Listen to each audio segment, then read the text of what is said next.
Well, good afternoon, everyone, or good morning if you're on the West Coast. My name is Zach Hewells, and I am in the Marketing Communications Department here at NAFA National. And I just want to welcome you to April's Advisor Ambassador Program.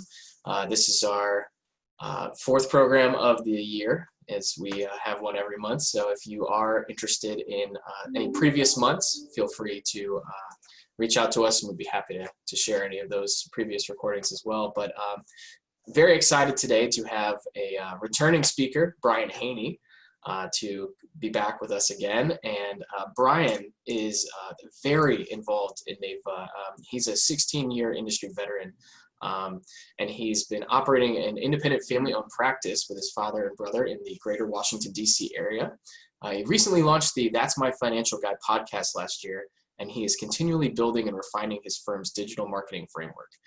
Brian has been fortunate to have received a lot of industry recognition over the years. In terms of NAFA's ones, we have NAFA's prestigious 4 Under 40 in 2017, as well as their Diversity Champion in 2018. Brian is also an active board member of NAFA Greater Washington, and he's currently serving as the immediate past president, and he's on a number of NAFA national committees as well. So if you have any questions for Brian during this presentation, we do have a chat feature in the Zoom window here. If you want to look at below, there is the group chat. I'm going to send you guys all a message right now, everyone. And feel free to engage with Brian on the Zoom chat today. But really want to welcome you all, and I'm really excited to have you here. And I'm excited to turn things over to Brian Haney. So Brian, take it away. Thanks, buddy. I appreciate it. How's everybody doing out there in COVID-19 land? Hopefully everybody's staying safe, staying healthy, and staying active and energized as we kind of navigate through this. I'm also really excited to talk about prospecting because I think as somebody who's tried to study things beyond just our industry, but work with branding and marketing experts in a lot of areas, it's just been kind of a passion point, and really for me, it goes back to how do I find effective ways to connect with people that I want to ultimately make clients? So that's kind of the big picture framework that I'm going to walk through. I'm going to spend a lot of time talking on the digital emphasis as well. So yeah, Zach already said, I've had some good fortune over the years. Before I even dive into my own agenda, though, I want to give everybody an opportunity. If there's one thing that you want to make sure that I cover today, why don't you go ahead and let me know? Go ahead and put something in the chat box.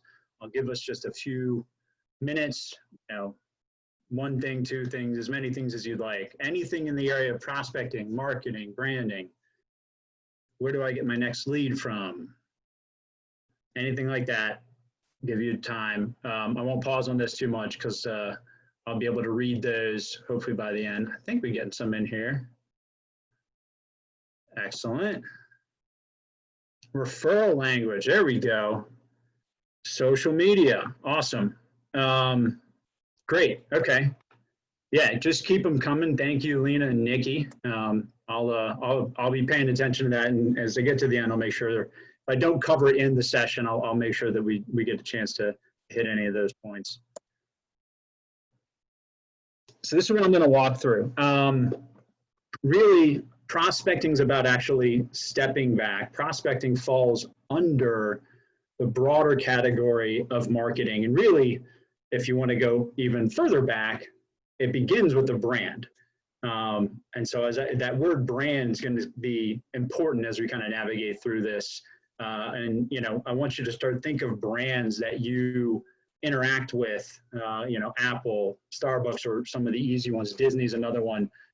We're going to kind of touch on the truths behind how a brand is positioned, because that is something that each one of us as professionals needs to reconcile for ourselves. What are we doing? How are we positioning ourselves in our own brand? And maybe also understanding our place in a market where perhaps we work for an organization that has its own corporate brand, and therefore maybe you're an agent of State Farm or Mass Mutual or something like that. So we'll kind of go through all of those components as well. we're going to definitely cover digital marketing. I will get into social media. I'll get some very granular ideas, examples. I'm happy to spend a lot of time on that and talk about how I see us effectively working in that space, how I've been able to effectively work in that space. I am going to talk about networking, even though at this time in our history, we're not going to be doing a whole lot of that in-person stuff. But hopefully when that changes, you'll now be better equipped to go back out when you're meeting people in group settings, going to events, that kind of stuff. All right, where do we start? Always begin with who you are and what value you deliver.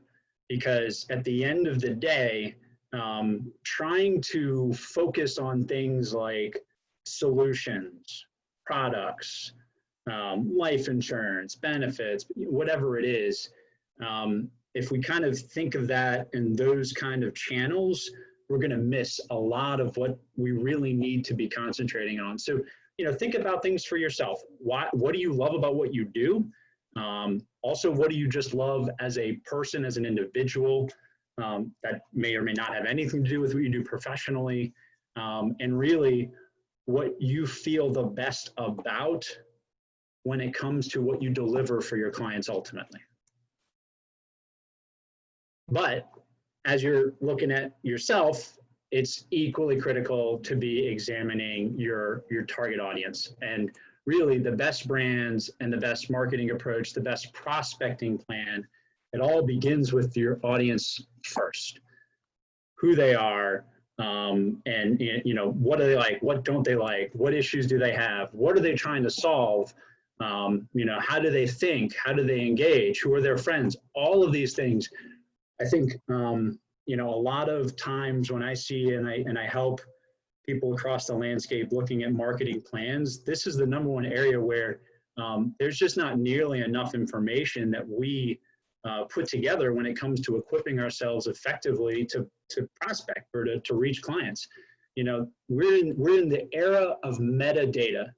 There is so much information out there that's available for us to be as detailed on who we are trying to reach as humanly possible. So as you're considering this, it may be an opportunity for you to go back through kind of your target audience and your marketing plan and put more meat on that bone. Because really, you don't want to just have it be, people between the ages of 25 and 45 that are saving for retirement, that live in 30 miles from me. That's great, but that's just not really going to allow you to be very strategic. And that's the whole point. Know what their pain points are. Very, very critical. Know how the people you are trying to approach actually like to be approached. I think a lot of times we think that the way that we're doing it, we have the right language, we have the right this or that, and it's supposed to just work. Well, one of the best ways to find out is to actually know how people are experiencing what we're putting out there and if it's resonating or not. And there are a lot of ways that you can actually find out this information very simply, and a lot of it is digitally available as well. And man, wouldn't it be great if we could get inside each person's mind and kind of know what they're thinking before they think it, right? But there are a lot of ways that you can find at least insight into people's decision-making patterns. And so as much as you can have that available to you, it's going to make you a much more strategic marketer. The other thing that kind of goes with this, as we bring our brand and intersect it with our audience, I think this is the most important point I'm going to give you out the gate. You have to become extremely comfortable with no, and with understanding who is a good prospect and client for you and who isn't. Because I've seen a whole lot of time, energy, and misspent effort for advisors and professionals and insurance people across the landscape going after the wrong business, which takes time, energy, and effort away from the right business. And so if you're going to be really good, and if you want to, top of the table, be a high performer, all that stuff, you have to really key in on the ones that you really know you're going to have the maximum value with, that are going to bring you and your practice the maximum value, and really allow you to grow and just deliver at a high level, because we all understand it's a lot of times the 80-20, but the 80% that's not really as profitable takes a lot of time for that 20% that you really want to go after. So this may be an opportunity for you to refine and process that, and then be comfortable when you're approaching an opportunity, or maybe it goes back to one of the question I think Lena asked about, referral language for COIs, making sure that who people might be sending to you, that they really understand what looks like a good client and a good opportunity. Brand thinking. I mentioned kind of some very well-known, international brands, but I want you to start to get into this mindset of you are the brand. People do not buy our stuff, they buy us. And if you don't understand that, I hope that you can really have a paradigm shift and start to embrace that. People buy you. It doesn't matter what name shows up on their statement. Ultimately, it's you and what they feel you can do for them. And we're going to talk about why I know that to be true, and why that's more true now than it ever has been, especially in a digital world. So knowing why you exist, why you matter, who you are, being confident and comfortable in your own skin, professionally, personally, really understanding what you offer and being able to direct your passions behind that is going to allow you to grow the right way. And I think a lot of times too, as you're looking at your own practice, know what you're the best at, and also know what you're not good at. And even if you offer things that you're not as comfortable or good at, those may be the areas where you get help, you partner, you bring other people to the table to enhance the areas where you're weak, because nobody's a jack of all trades, master of none kind of thing. Just be really good at being you and replicating you, because that's going to give you the best chance for success. All right, so let's talk about some of this. What do? I got to tell you, we're in the human transformation business, folks. We don't sell policies. We don't do investing. We're not financial planners. We're not retirement specialists. We are in the human transformation business now. And that means how we intersect what we do professionally with people's lives is really the crux of where we need to go when it comes to marketing and prospecting. So having this as a focus and being able to communicate this and being able to communicate on people's terms, how do we transform our clients, take them from where they are to where they're trying to go? And how do we show that? How do we engage with that? How do we collaborate? And how do we care for them beyond what we do for them professionally? All of these things come into play now. Service is no longer kind of, what you can do to stand out. Now it's just expected. So the other part of this is being able to tell people what you believe and putting together that why. We've all kind of maybe heard of that term, what's your why? And that's kind of something where, why do I do what I do? I can tell you here sitting in my condo, my wife and daughter in the other room, that's why I do what I do. And so much about how I am as a professional comes from who I am as a family man, as a member of my community. All of these things matter. They matter to you. They actually also matter to your clients. Because if they're buying you, this is something that they need to be able to understand in order to better connect the dots as to why you might be a better fit than somebody else. So this is very, very important. And if you haven't asked yourself this, or if you haven't known that this should be a part of your marketing and your prospecting and your process, then hopefully this is something else that's new that's going to help you out. And this talks about this, I love this word ethos, the intersection of what you do and why you do it. And this is really where, I already said it before, people don't buy your stuff, they buy you. And so how can you communicate why you matter and are an integral and necessary and valuable and needed component to somebody's daily life that's going to help them financially is really, really critical, right?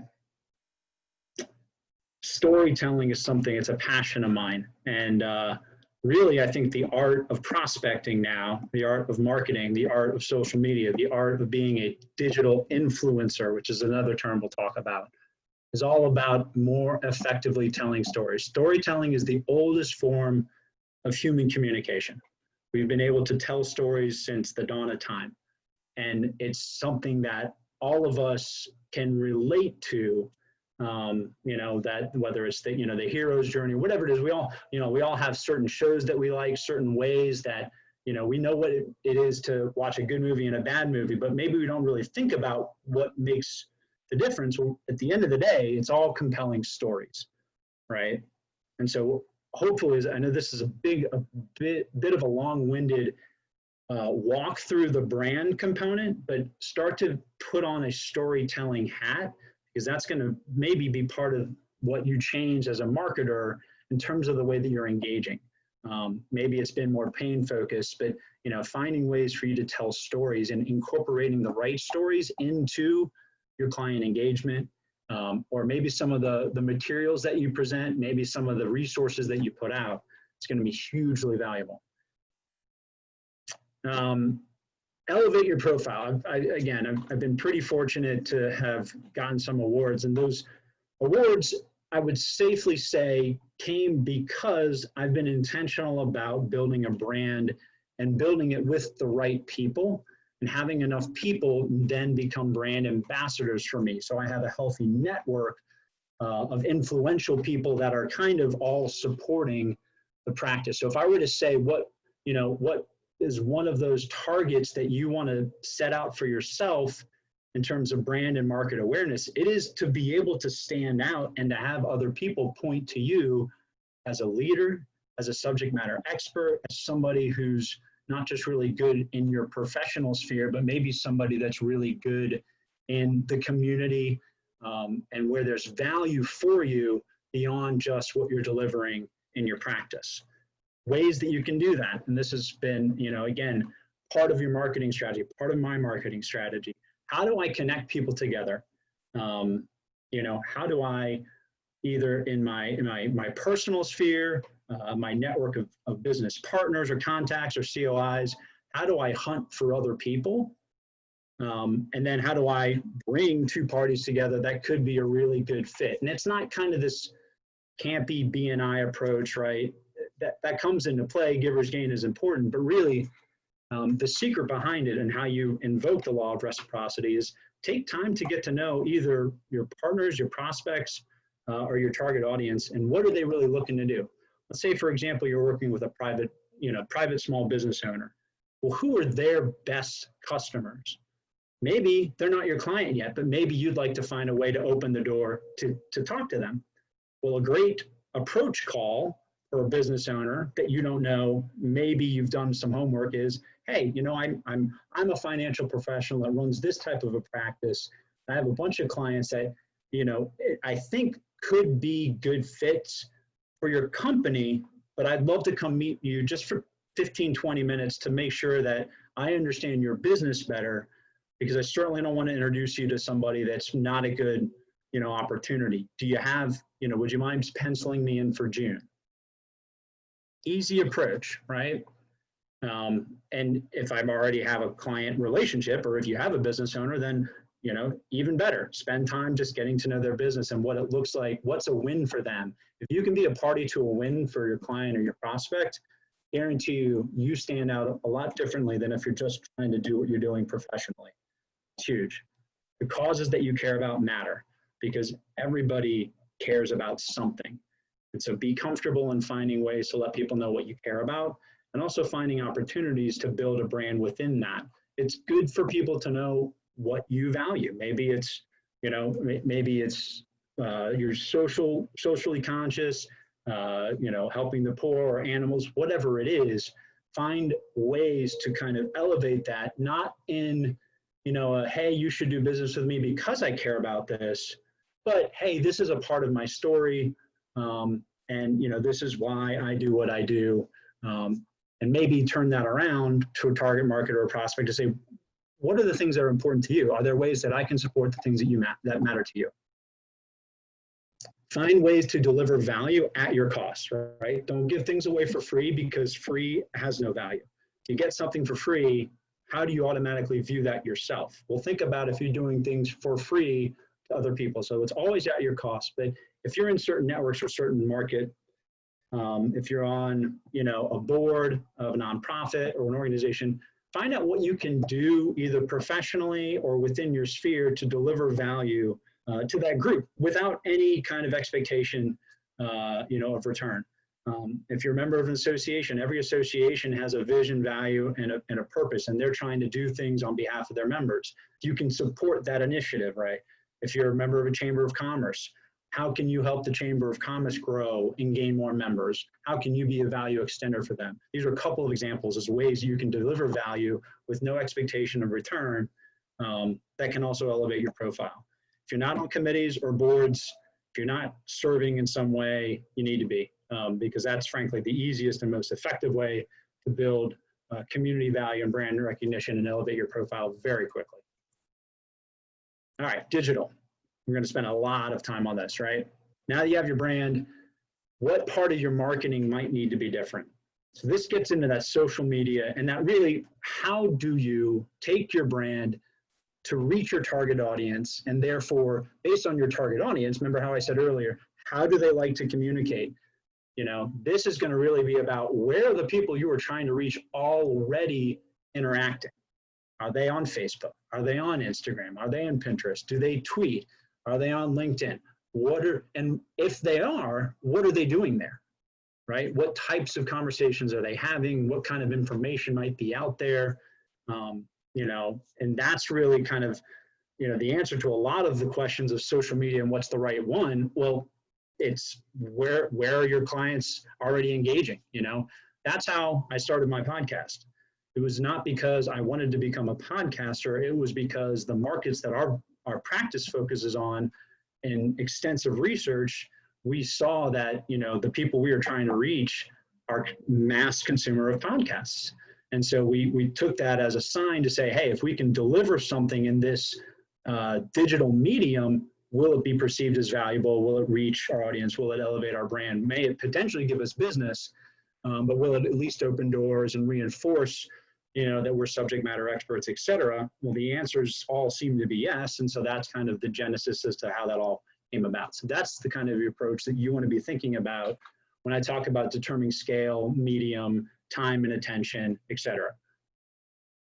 All right, now I'm going to get into that. Somebody asked that question, all right, how do we do social media? So first things first, you need to see what your brand looks like digitally before you even decide to do anything. So Google yourself. And if you haven't done it recently, do it again. And go several pages deep just to see what you find. I'm not saying this to suggest you have to invest in SEO or search engine optimization. I'm not saying that. But it's important to know what people are going to find if they're looking for you. So you need to see it first. And this really kind of gives you an idea of what your existing digital framework looks like, right? You might find some things you didn't know were out there, or some pictures that you don't like, or whatever. Hopefully it all looks great. Hopefully you're in all the right places. But you know, just like everything else, before you know where you're going, you need to know where you're starting. So audit yourself digitally, because that's an important thing that you're going to need to examine as you're putting together maybe whatever your new or your refined digital brand is going to be. Facebook is still a great place to be. Now I'm going to talk about a couple ways that you can use that tool effectively. Me personally, while we do have a business presence on Facebook, I spend more time, you know, of me engaging, really just being myself as a person, so not my non-business persona, and just talking about the things that are important. I don't post very frequently, but I do engage and use it as an opportunity, really, actually, to do market research, right? What are the things that other people are posting about? You can find so much invaluable information on the people you're trying to reach, because what do they talk about on Facebook? Things that are important to them, things that they like, things that they're interested in. You can find out people's dogs, birthdays. I mean, there's so much stuff. So if anything, part of your strategy might just be to be engaged on a data search. And maybe instead of using Facebook to get business, maybe you just use it to have conversations, support people, and do market research for yourself. That could be one thing. LinkedIn's kind of today's business white pages for those of us who remember what the white pages were and or are, right? So you kind of need to be there because for digital relevance, frankly. So make sure that your LinkedIn profile stands out. And I think there's a lot of strategies that people try to use when it comes to using LinkedIn for business. I'll just say, my initial thought of how to do that effectively is this: don't do the things that you hate getting done to you, right? We all know hopefully what that is.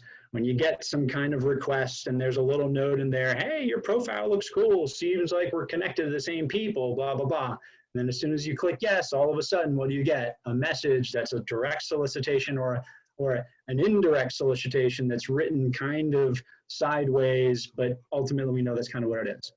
If you don't like experiencing that, then I would suggest you don't do that to other people because they probably feel the same way about it. And I'm pretty good about how I accept LinkedIn requests, but also the way that I communicate to people, and even people that might be trying to solicit me. I'll be very direct with them and say, you know, I use the LinkedIn space to support, you know, the people that are a part of my network, to provide value and information. Maybe we engage if it seems like through, you know, mutual understanding of one another, there's an opportunity, we can figure that out. And usually those need to go offline. But, you know, I'm really mostly interested, if I'm connecting with somebody, on understanding them and finding ways to support them professionally, support them in their space. And that's my goal, my focus, and that's how I approach it. So that way I can guarantee you nobody in my LinkedIn connection network would say I've solicited them in some weird way, because I just don't do that. To me, that undermines my brand value. And I've gotten some good business, good leads, and some great opportunities through LinkedIn, just because I'm using it the way that I think, you know, A, represents my brand best, and B, I'm connecting to people in the way that they want to be connected to, right? Because I've taken an audience first mentality. Instagram's another great place to be. Again, it's pictures, but you can use that effectively to just kind of highlight yourself. Here's another secret. Social media is also a great place to highlight other people, highlight your clients, highlight the people that matter to you. Become a cheerleader for somebody else. People love being around people that are just always cheering them on and, you know, finding good and real ways to celebrate together and celebrate other people's success. And that may be one of the ways that you can use some of these mediums. All right, let's talk about networking, all right? Inigo Montoya is probably one of my favorite heroes of networking. So if you've never had a good script for networking, please feel free to take his approach, transfer it to your own, because I think it's pretty good. All right, obviously I can't tell if everybody's laughing. I don't know how that landed. So let's go. Captain Obvious's top 5 ways not to introduce yourself at networking events, in no particular order. Hey, didn't we date in high school? Do I have something in my teeth? Hey there, how do you feel about pit stains? Hello, you look like a pervert. Let me tell you a funny story. And last but not least, your hair smells terrific. Can I taste it? Hopefully none of you have used these. There's probably value in doing it a little bit differently. But all kidding aside, if you want to get some real good ways to go about and form meaningful relationships at networking events, here are my top 5. Hey there, if you're half as awesome as those shoes you're wearing, then I can't wait to get to know you, right? Pay attention to the people in the room, and opening with a compliment always brings down barriers, and people like to be around people that are complimentary of them. I came over because somebody told me you are the most interesting person in the room, and I had to meet you. Again, similar kind of line of reasoning, always gets a good laugh. People are kind of off guard about it, but it's a great door opener, and literally every time I've said it, it lands very well. And then it's a great way to just kind of start a conversation. A little bit, you know, less funny. Hey, we haven't met before. I'm Brian Haney. How do you know the host? Or how did you get connected to this event? Pretty basic, pretty easy. Get them talking about themselves. Hey, it's great to meet you. What passion project are you working on right now? Always a great conversation starter. And similar to that, I got to move this out of the way so I can actually see what I have. Ask people, what's the highlight of your week been? Or, you know, did you have any major wins this month? Now, obviously in the kind of non-networking Corona environment that we're in today, you know, those may not be things that we're doing in the personal space area, but they can be, and you can take the same logic for engaging people in the digital space. So I'm going to talk about that in just a little bit. But when you're at events, have fun. If you're somebody that is fun to be around, there's a lot more value, and really the inherent value that you have in forming good relationships is if you become more memorable just because you're different, you're fun, you're engaging, you complimented people, you smiled, you shook people's hands, you talked to them and let them talk about themselves rather than telling them your story and making it about you. The real key that I would say I've had the most success with is I always try to walk into any situation and be the most interested person in the room, not the most interesting. I want to go in and hear other people's stories, and that's kind of the approach that I think works very well. And it's one where even if you're not as comfortable in a networking dynamic, you still should be able to find ways to be engaging, because really all you have to be good at is asking the right questions and listening. And paying good attention to the answers, because the other thing that I would say you should do from a strategy standpoint, make sure you always have a pen. You don't necessarily have to always come with a bunch of business cards. I mean, more often than not, I actually don't bring any. And I tell people, oh, I just ran out, but I'd love to get your contact information. I absolutely will follow up with you. And when I get people's business cards, I don't try to get them from everybody in the room. I get them from people who I really do want to talk to and follow up with. And then I always take a second to write something down based on the conversation that I had with them. Because I want my follow-up not just to be, hey, it was great meeting you at the event last night. Love to connect and catch up. You know, I like to be able to say, hey, Zach, man, it was a ton of fun getting to know you. Love your story about where you've just been for vacation. That sounds cool. I've never been there. Hopefully I get to go there one day. By the way, I'd also love to, hear more about what you're doing professionally. And then, we frame that kind of an introduction. That's a completely different email to send, or a different phone call if you decide to call them up and follow up. All right. Now we're going to get into just kind of the overall prospecting approach, right? How do we generate leads? If I haven't already kind of made it clear, you need to prepare as much as humanly possible. And here's a kind of the framework that I hope fits very well, because this is the kind of the approach that I try to take for our practice. I want to have a practice that's built so well from a marketing and a prospecting and a business development and generation standpoint that a disinterested third-party Shark Tank person would want to invest in my practice. Now, how would you get somebody to want to invest in what you're doing? You have something that's repeatable, marketable, and scalable.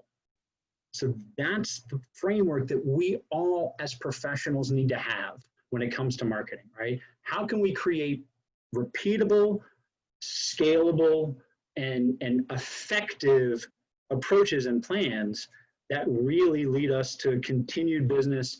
And frankly, how can we develop processes that we could also hand off to somebody else because we've refined it so well that it works regardless of who's doing it, right?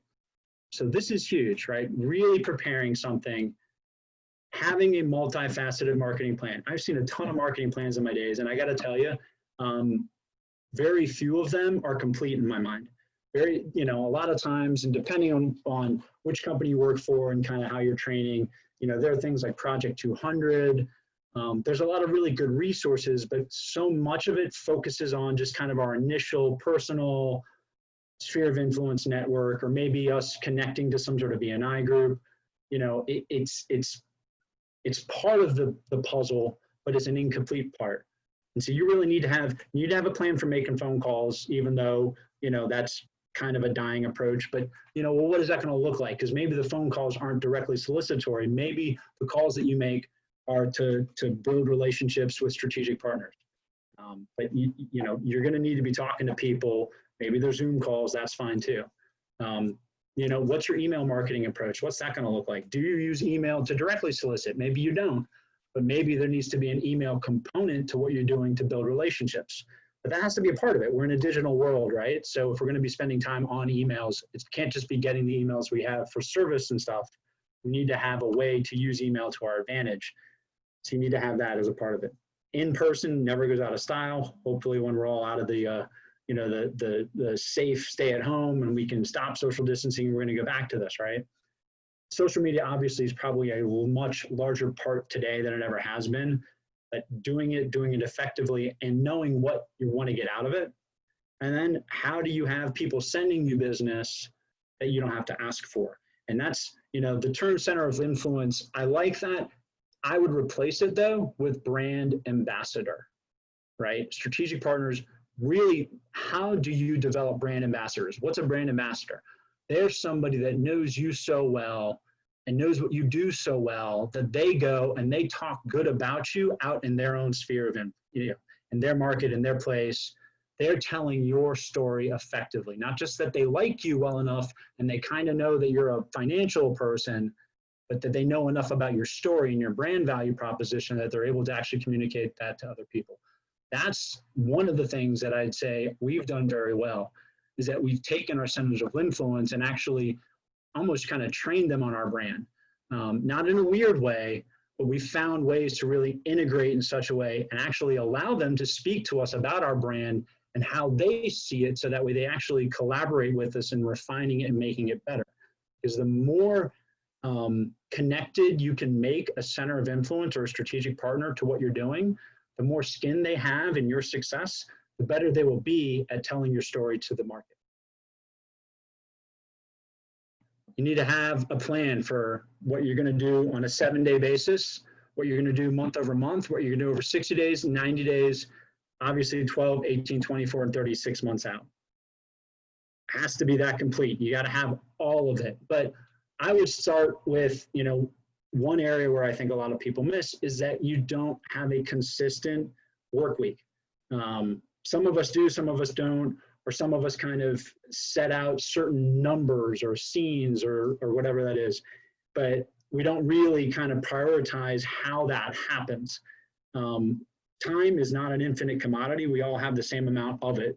And so the best way to optimize your time and find time well spent is to really get a model work week going for yourself, so that way you can optimize your time and also build it to optimize it for the people you're trying to reach. Because guess what? Your clients and prospects probably have their own model work weeks that they already operate in anyway.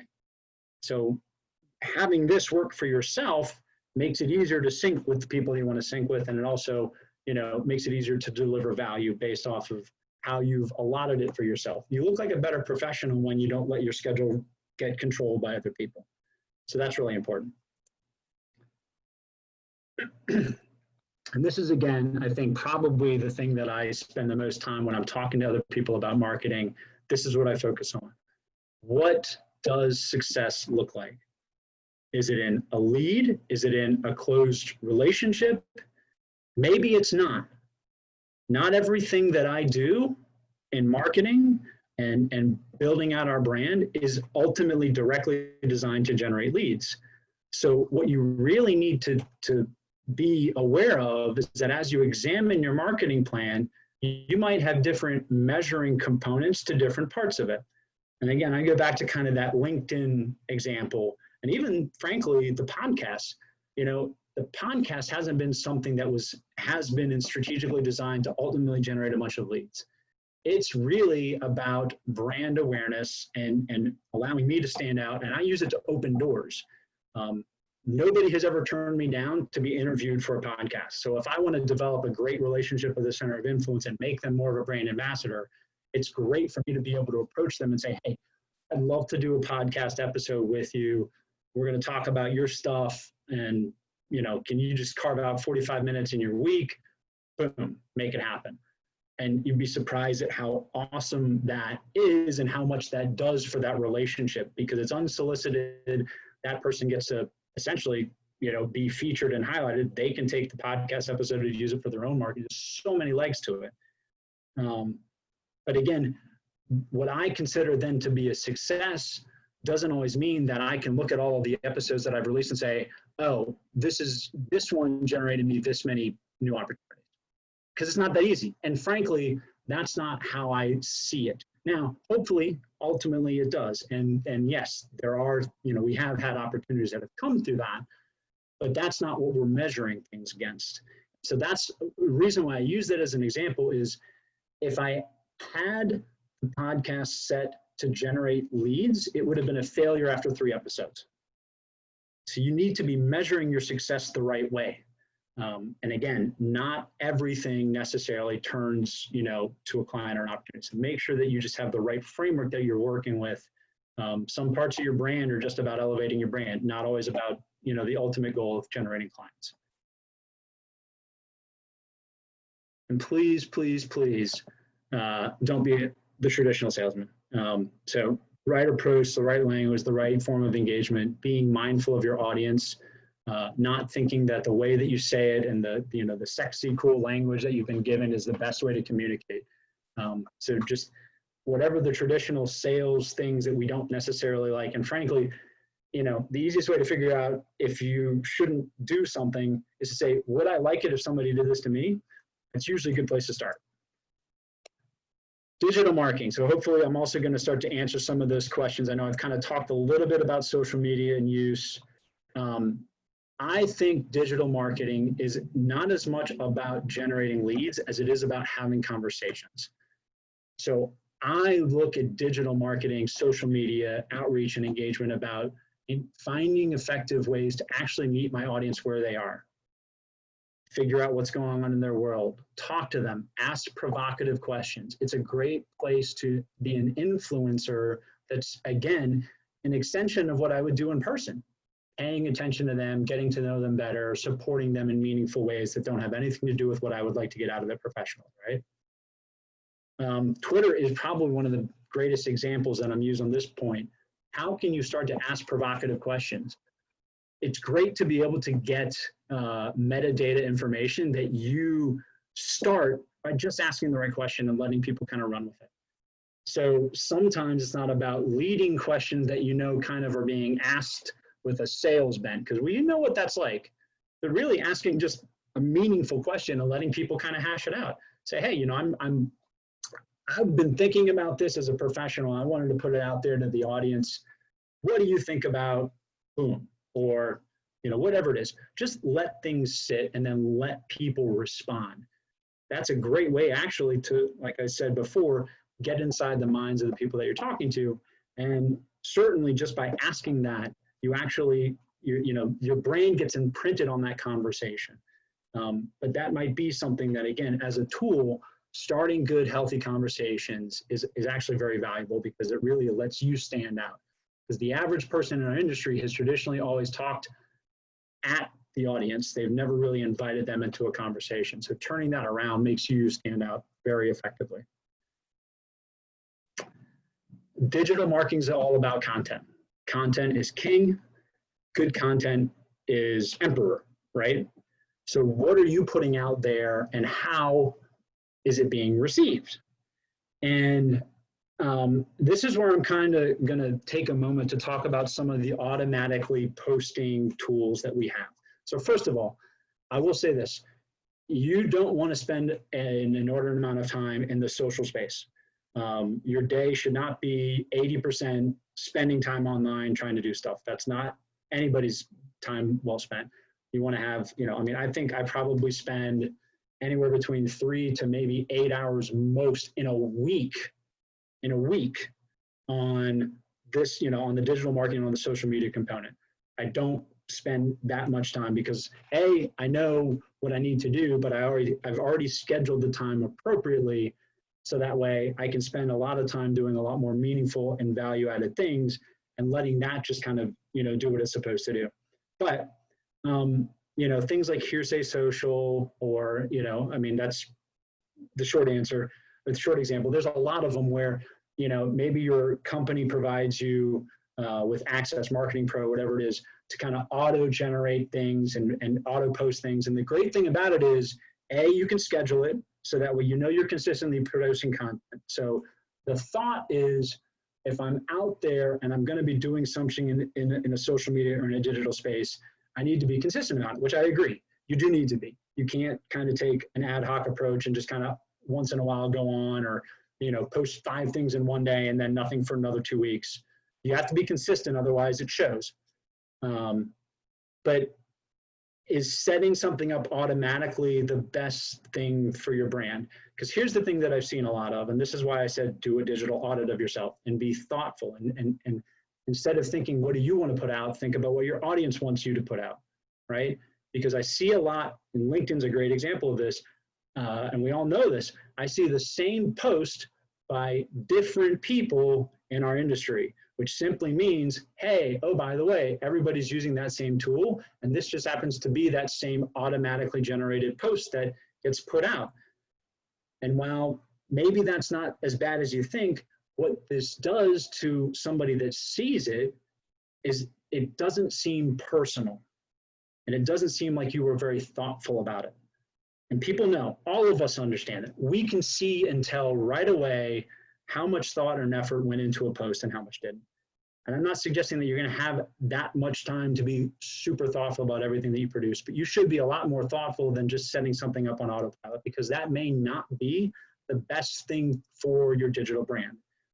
And so I'm just, I want it to be understood that the right content communicated the right way, even if it's not as frequent, can be exponentially more powerful than, auto posting something once a day that compliance blesses and it's all good. And by the way, obviously compliance has to bless whatever you're putting out. So I don't want to suggest that you can just kind of do what you want.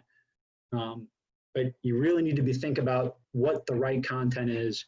And again, if you haven't really thought about your audience enough, then that's where you need to start.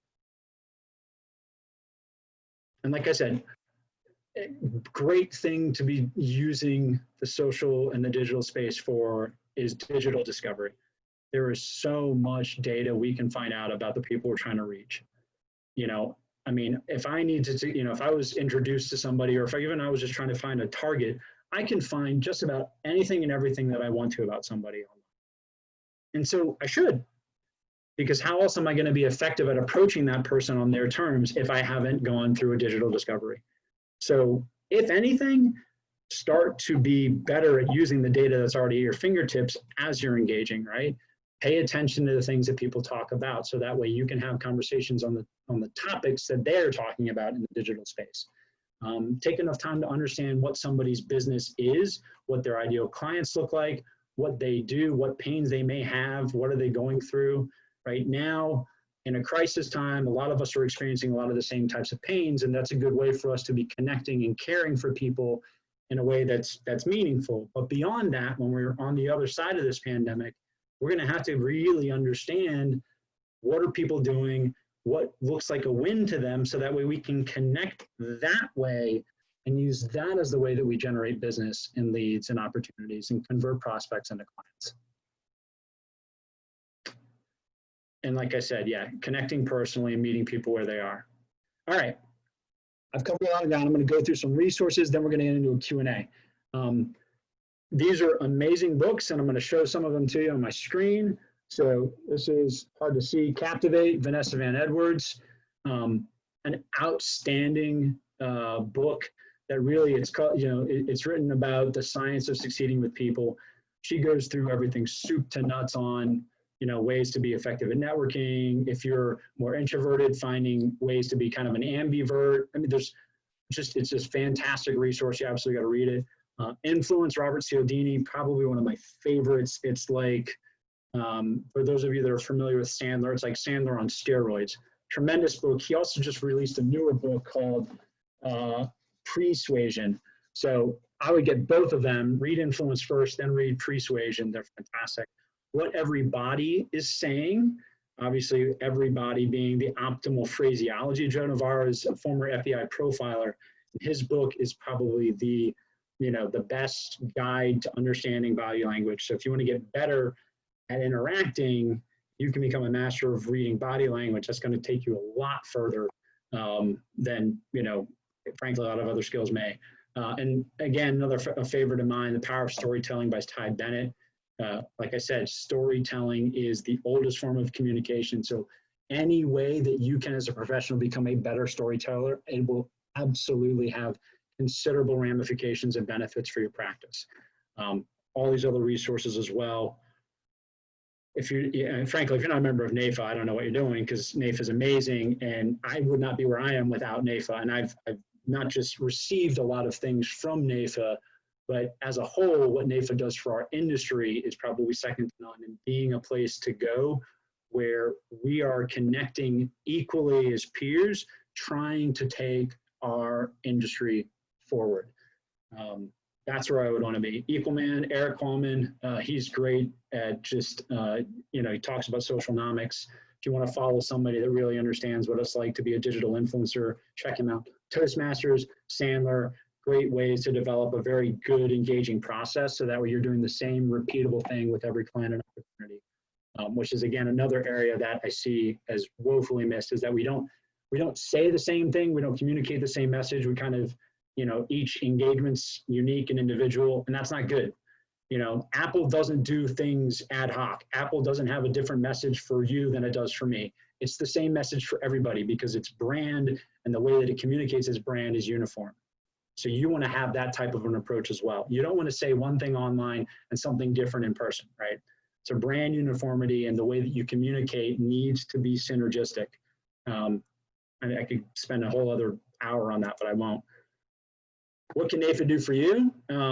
Couple important points if you weren't aware of this. They've got some great professional designations. I have one of these two, and I'll probably have the second one by the end of this year. But a great way to stand out, if you're trying to elevate your profile, be a better marketer, be a better connector, you need alphabet soup. That's just an easy and obvious thing. Whether people even know what those letters mean, having them makes you unique and different. And by the way, people ask you. I get asked all the time, because I got enough designations to almost spell out another name, which is another conversation for another day. But again, to be really good in this industry, showing that we are experts and that we're specializing, that we're taking extra steps to grow, professional designations is absolutely key and critical. NAIFA helps you elevate your profile. Zach mentioned a couple of ways that have been meaningful to me, but there's a lot of ways, right? Being able to be on a board, on a NAIFA regional board, great way to stand out. NAIFA has Leadership in Life Institute. That's a 6-month deep dive into how you become an exceptional leader. You go through things like John Maxwell, Stephen Covey. It's a life-changing experience. If you've ever had any interest in leadership, that's what you need to do. Highly recommend that. And then there's an entire proverbial clown car of stuff that NAIFA provides for its members. So I don't even think we could spend a week on all of what they have and cover it all. So ton of help, but definitely consider the ways that you can connect and engage with NAIFA, and let NAIFA help you elevate your own brand. All right, questions, comments, concerns, needs, desires, longings, or considerations. Now's the time for me to make sure I hit all these things. So the first question, referral language for your CLI. So Lena, can you help maybe type out what you mean when you're talking about referral language for my center of influence? Are you asking the question, what would I say to generate a center of influence, or what would I say to a center of influence to help them refer me business? And maybe I can answer both, so that way you don't have to type it out. To generate a center of influence, or to develop that kind of a relationship, I approach people the same way. Like I said, I want to understand their practice. So I don't even make it about me. I just say, I really want to understand what you do, how you do it, what are you good at, what represents a win for you, what is the most fun thing you have about what you do professionally. And I just, I spend as much time really living in somebody else's world. And then usually what I do to develop that is I try to find ways to do something for them, right? Either send somebody a referral first, or, hey, can I bring you in? I have a group, could you do a presentation? I try to just, do that person a favor, or do them a solid, because that's the best way to start a relationship with somebody you don't know, is to actually do them a favor. And that generates the psychological law of reciprocity, which is a universal law that cuts across all languages, demographics, and barriers, which is, if somebody does something for us, what do we naturally feel inclined to do? Return the favor, right? So a great way to start a relationship is to do a favor for somebody else. And it's incredibly powerful when that's a professional favor, when you help open a door or get a client or elevate somebody else's profile or invest in somebody else's success. So that's kind of my just routine general approach to that. And I go about that a lot of ways, but I would digest that approach for yourself, for anybody that's trying to develop centers of influence. Now, language for COIs. This goes back to that point that I made about having somebody become a brand ambassador. My centers of influence, first thing that I do is I ask all of the ones that are really, that I consider to be really close, not, ones that occasionally send me things, but maybe I don't have a very fluid working relationship. Maybe it's just kind of a one-off or once in a while. But the ones that really, I regularly lean on, whether it's an attorney, CPA, somebody that's a high profile person in the market that I'm in, whatever that is, I have invited them in to really examine our brand. And actually, I asked them their opinion. I've approached these brand ambassadors and I said, I need your help being better at what we do. And I want you to look at us and our practice and our brand. And I want you to tell me, I want you to give me feedback, advice. What are we not doing right? What is working? What isn't working? How would you see, if you were us, what would you do differently? And so I invite them into our world in a very deep and meaningful way. I pulled the curtain all the way back. Because what I get from that is they literally now are a co-collaborator in my own success. And so, and what they're looking at and examining is all of our language, all of our approach, all of what, who our target clients and audiences are. And they're looking at it without knowing that I'm trying to prepare them to send me these ideal people, right? They're just investing in this with me. But in this process, I'm letting them say, hey, these are the people that we're going after. This is how we're approaching them. Do you think that that works? How do you see that? What are some things that we're missing? Or, do you think our messaging is being received the right way? Do we need to, all of these types of things. So it's kind of a sideways way of allowing somebody to literally be trained on your brand. And that's the answer. The best referral language is to train somebody on your brand, and then they go out and they tell it to the market. And then I don't have to worry about it because all I just did was spend time training them on my brand. So I will get back the most effective referrals that way than if I'm trying to say, here's who I want, or here's what I'm after, or here's what I do, and all the other stuff. So hopefully that helps. Now, you may not do that with everybody, but hopefully at least the process can help you somewhat. You may not want to invite everybody in to that degree, but I would still try to communicate that messaging to my centers of influence to let them really understand this is what my value proposition is. This is what I really think, we are the best at, and these are the people that we really want to work with the most. And this is how our practice intersects with those people. So if you, find these people or you see these opportunities, those are the types of opportunities I would love for you to bring to the table for us. That's the other way. Let me see. Hopefully that helps on both of that. Nikki, using social media to leverage leads. So like I said, a lot of the time that I spend in the social media arena is not directly related to leads, but the ways that I go about finding them is I'm in the right groups. So one of the ways that you can help yourself out considerably, and this is interesting, right? What was Facebook advertising at the end of last year? Anybody remember that? You ever see those Facebook ads where the dad took his daughter to the Mets game, right? The whole story, all those stories, the group with the puppies, it's all about Facebook groups, right? We are in the period of hyper customization where everything is about you and you finding your own space to be with people that are just like you. So one of the strategic ways that I've used social media to my advantage is I connect to those strategic groups so I can form better relationships rather than just kind of a general presence that may or may not have that segmentation component to it. And then I try to find within those spaces meaningful ways to bring value. One of the things that you might want to start doing is you want to find who the influences are in certain groups or who the influences are in your target audience in general. So you want to come alongside somebody in if we're targeting associations, so I'm going to find the people that are leaders, movers, and shakers in the association community. I'm going to come alongside them, try to form relationships with them, understand what they're doing, find ways I can connect, bring value. One of the ways that I approach developing good relationships, just to elevate my brand, is I approach these leaders, these key leaders, and I say, hey, I would really like to pick your brain, take you out for lunch, and just ask you about the industry in general, because I'm trying to understand what you do better. I'm trying to understand kind of what a day in the life of somebody in your situation is. We are trying to be as valuable as we can be to this industry that you're a leader in. And so anything that you're willing to just share with me, so that way, we can really deliver true, lasting, and legitimate value, I would much appreciate that. Nobody's ever said no to that. In those moments, again, it's almost like that brand ambassador approach, right? Where I'm coming alongside somebody, just letting them help me out, give me feedback, share what they know.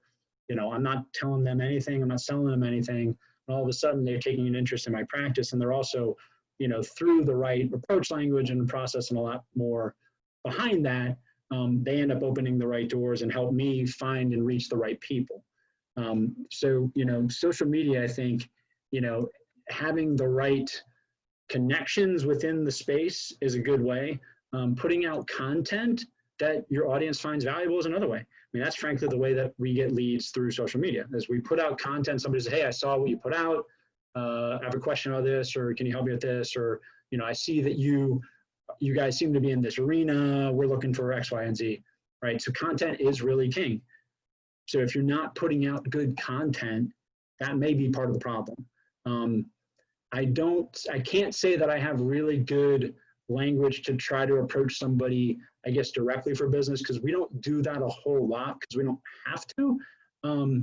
But, it might just be focusing on ways that you can interact. Once you've gotten to know somebody digitally, to say, hey, it seems like this is part of either, a pain point, an issue, what have you. If there's anything that our practice or, we can do profession to help you out in this area, just let me know, right? That can be a very casual, non-intrusive way to approach somebody that you don't even know or haven't met. So those are a couple of other things. Reasonable amount of money to spend on Facebook marketing when driving to a webinar. Gosh, I don't know. We don't spend a ton in the marketing space. I mean, maybe, 20, 50, couple hundred, boosting posts and doing things like that. If you're doing kind of webinar-based marketing, I would say you want to make sure that the webinar, so that your content delivery is good. So if you're trying to do a lot of stuff yourself and the content doesn't look as good as you'd like it to be or as professional as you want it to be, invest some money there. Zoom has a webinar function that's $40 a month. It's great. You can certainly use Zoom. There's a ton of tools that we can avail ourselves of. But I would make sure that the content that I'm delivering is as high quality as possible. But then I think it's really about using Facebook, right? If you're boosting things or trying to elevate your practice, when you're going in, really be good about who you're targeting. What are they liking? Because I don't know if you know, but there's so many ways that you can really refine that audience and let Facebook then put, your stuff right in front of the right people. But a lot of times I don't think we look at all of those options or we go very deep. We just kind of say, yeah, I've got $12 to spend or $20, whatever it is for 7 days and blah, blah, blah. So I don't know if it's how much the money as it is the approach and making sure that what you're putting out there is as high quality as possible, because that's what's going to attract somebody to you to begin with anyway. Engage some conversations while still new to LinkedIn. Yeah, Jing, that's a great question. And I think that the easy approach is just get to know people, ask them about themselves, what they're doing, find out what represents a win to them. Who is your ideal prospect? What do you professionally, what does your business do better than anybody else?